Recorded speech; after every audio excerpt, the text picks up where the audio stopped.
Okay, so hello everyone. In this video I'm going to talk about psychedelics and 3 trips I've been on. So I'm going to do 3 videos about each one. So this is the first one, obviously.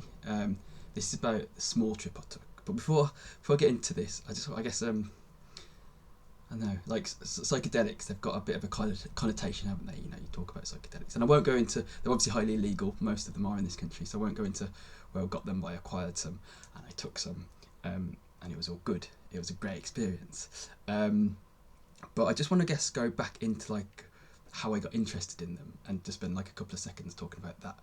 And so basically, 2 years ago, my good friend Matteo, gave me this book. It's called How to Change Your Mind, The New Science of Psychedelics by a guy called Michael Pollan. And I think Michael Pollan was like, I don't know what he was before, like exactly, but he was a successful writer and journalist, you know, doing well for himself in his like 60s, early 60s, and he just decided, you know, there was more to life. So as a complete novice, he started to investigate and explore psychedelics, from magic mushrooms to ayahuasca, peyote, which is mescaline, I think, LSD, MDMA. Yeah, so just like as a dude, what a dude, just an amazing guy in his 60s. You know, what a dude. Yeah, just started experimenting with professionals, and the book, which I mean, I'd really recommend it. The book also touches on studies. So what you essentially do through the book is he approaches it as a novice, not as like a kind of you know, evangelical, you must take psychedelics, but just a novice with an open mind exploring psychedelics. And so through the book, you kind of go on his journey of better understanding them, and it touches on some amazing things. And I guess 2 things I want to point out is, first, all the studies that are starting to happen around psychedelics and mental health and trauma and psychological issues. So the studies on people with alcoholism, PTSD, from both, like, say, war and, say, sexual abuse, OCD, postnatal depression, all these things that we think, you know, it's very difficult to get sort of cured from, that, you know, cause a lot of suffering in people.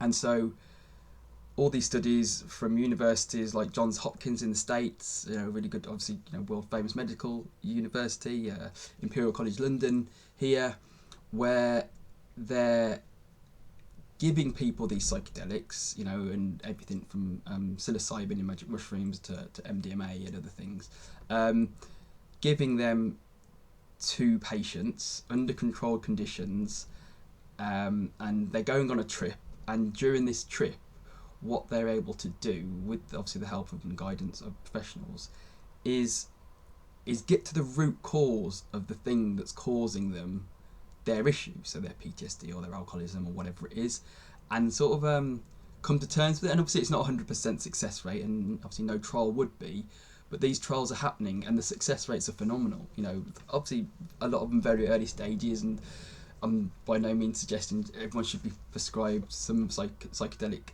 drug, but hopefully when I go into my experience, you know, for me it makes sense at some point in the future when we're more sure of them. Yeah, so it was just amazing for me, who suffered with mental shit my whole life, probably under the radar, buried it down, but known I've had issues.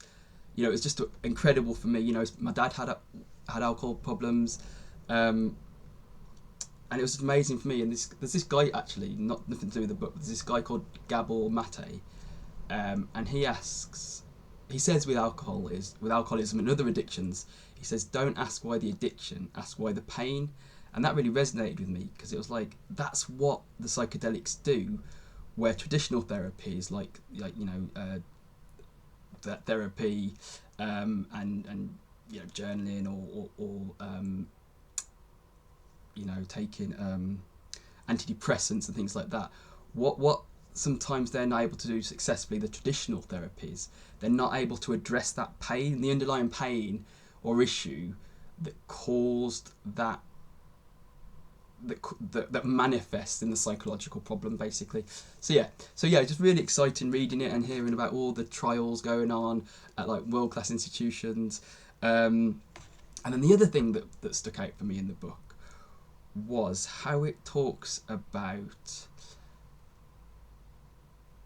the ancient cultures that used and trusted psychedelics in rituals and ceremonies. So from the Aztecs in South America and Central America to the Greeks, the ancient Greeks in Europe, two ancient cultures like miles and miles away from each other geographically, but still, used a form of psychedelic in a ceremony or a ritual to sort of expand their thinking. And those civilizations were quite incredible, and to know that psychedelics were used by them, it almost made me feel that we're a bit closed-minded in our modern society, that actually they're class A drugs in the UK, and probably I don't know what it is in the US, but still highly illegal. And yet in these ancient cultures, I'm not saying everyone took them, but certain people did, and they were used and they were trusted. And so to hold a view that they have no role in our society, it was really interesting to me. And probably wrong, that they do have a role to play in our society. What that is to be determined, obviously, and it needs to be done in a sensible way. But again, from my experience, I feel they should have a role in society.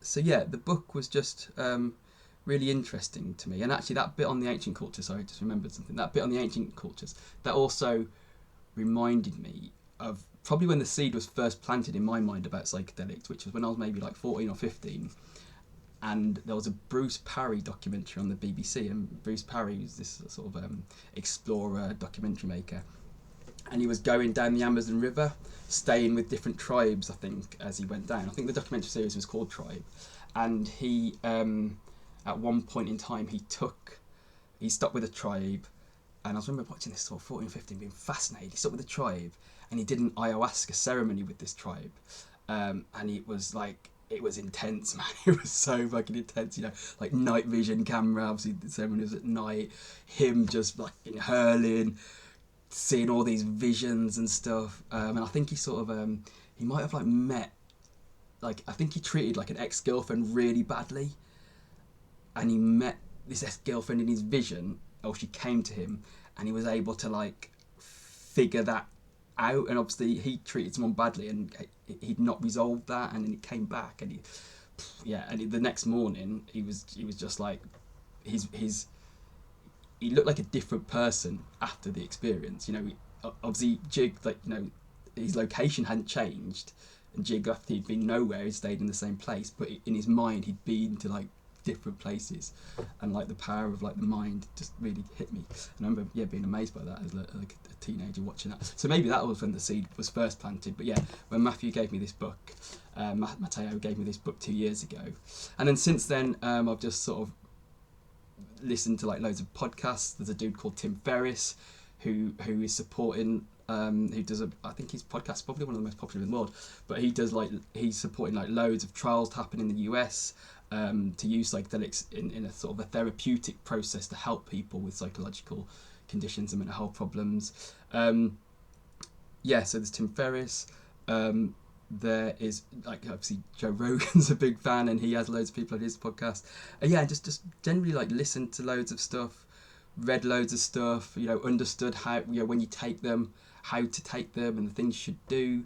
I felt like over the past 2 years I'd got myself into a good place to take them. And what I'm going to do, actually, I'm going to do 4 videos, because I think that's probably long enough. I'll leave that at 10 minutes, and then in the next video I'll talk about my first trip. And then, let's go from there. See you later.